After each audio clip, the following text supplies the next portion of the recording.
L'effet des possibles avec Christine, notre spécialiste émotionnelle.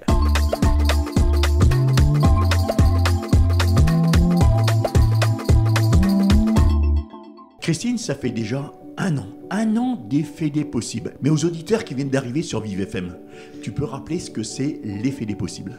Eh ben déjà, comme le dit le nom, l'effet des possibles, c'est parce que tout est possible dès l'instant où on voit les choses autrement.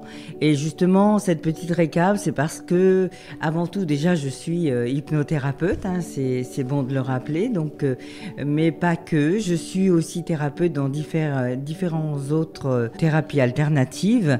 Il y a tout un côté de développement personnel qui m'intéresse énormément et que je partage aussi avec les auditeurs par le biais justement de différentes chroniques et de différentes approches. Oui, donc ça c'est déjà un premier point. Vous savez maintenant un peu où est-ce qu'on en est.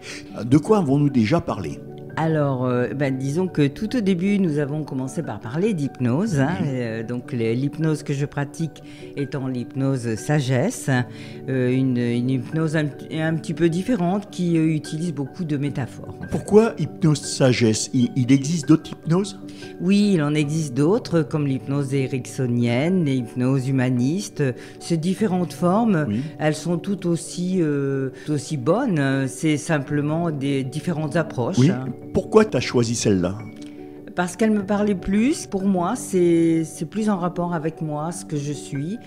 C'est doux et bienveillant. Et voilà, c'est aussi ma façon d'être avec les patients qui viennent vers moi. L'hypnose, c'est fait pour les adultes, mais est-ce que c'est fait aussi pour les enfants ? Oui, bien sûr. Alors, l'hypnose, c'est vraiment très, très large. Et on peut traiter vraiment beaucoup de problèmes différents. Mais c'est aussi pour les enfants. Je reçois beaucoup d'enfants et j'ai des résultats vraiment très probants.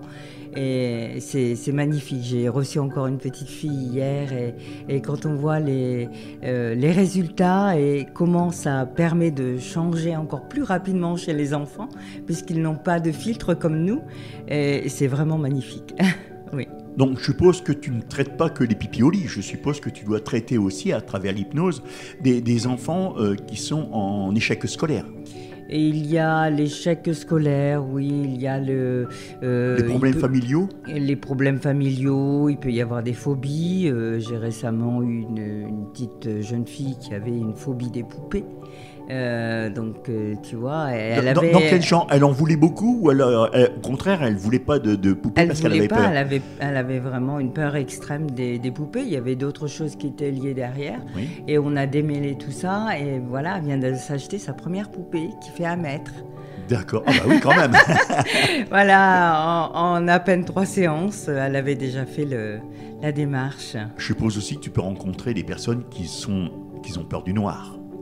Oui, on en avait parlé, tiens, justement, de cette personne qui avait peur du noir, mais c'était un vrai problème pour lui, c'était un monsieur. On a fait 3 séances et ça avait déjà commencé à s'amorcer et il n'avait plus cette phobie du noir. Est-ce que tu rencontres aussi des gens, je suppose que tu vas me dire oui tout de suite, qui désirent maigrir ? Oui, alors bien sûr... Ou arrêter de fumer, enfin. Arrêter de fumer, donc moi, dans ma manière, dans mon approche en tout cas, je préfère faire ce que j'appelle un nettoyage, parce qu'il y a souvent d'autres choses qui sont derrière. Après, chacun pratique à sa façon. Hein.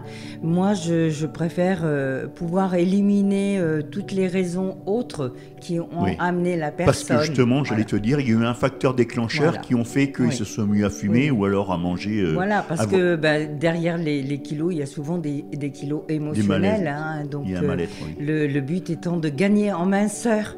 Et pas de maigrir, tu vois. C'est parce que l'inconscient, lui, il entend les choses différemment aussi. Dis-moi, Christine, les prochaines chroniques, elles vont être ciblées, je pense, hein ?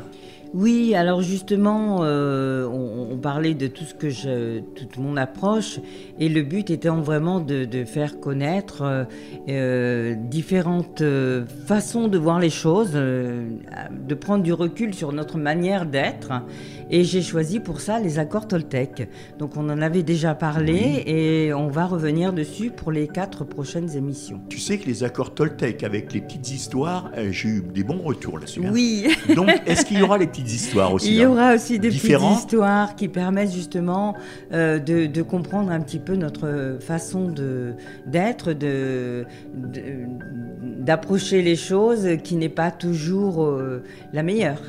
Christine, il me semble aussi que tu traites la partie le deuil. Oui, complètement. En hypnose, c'est quelque chose que je vois souvent. Les gens qui viennent vers moi pour faire leur deuil, en fait, hein, parce que on pense avoir fait son deuil et non, on ne l'a pas fait. Je me rappelle, il y a peu de temps, justement, une dame qui est venue vers moi en me disant oui, j'ai perdu quelqu'un, mais bon, ça c'est fait, c'est fini. Et en fait, dès la deuxième séance, quand on a fait le deuil, elle s'est mise à pleurer. Voilà, en fait, le deuil n'était pas fait. Et bien souvent, on pense qu'il est fait, mais non, il n'est pas fait. Et c'est important de pouvoir le faire. Donc en hypnose, c'est possible. J'ai d'ailleurs fait sur ce thème une vidéo que vous retrouverez sur YouTube, qui s'appelle « Faire son deuil ». Voilà, j'y explique toutes les manières que j'utilise pour faire le deuil en hypnose. Ça permet d'avancer. Je suis en train de préparer une petite vidéo de témoignages de personnes. Et donc là, le premier témoignage que j'ai recueilli, c'est une dame justement qui venait de perdre son mari depuis environ 2 ans. C'était dur puisqu'elle n'avançait plus comme elle aurait pu le faire. Et voilà, là, elle revit. Et donc, vous verrez cette petite vidéo aussi sur YouTube. Et justement, le deuil, c'est aussi pour les enfants. Parce qu'il y a des enfants qui ont du mal à faire le deuil. On pense souvent à nous en tant qu'adultes, mais des enfants qui sont très jeunes, qui ne comprennent pas. Alors, avant, on nous disait ils sont partis au ciel, mais c'est pas forcément la meilleure approche. C'est juste ce qu'on nous a appris. Hein. Oui.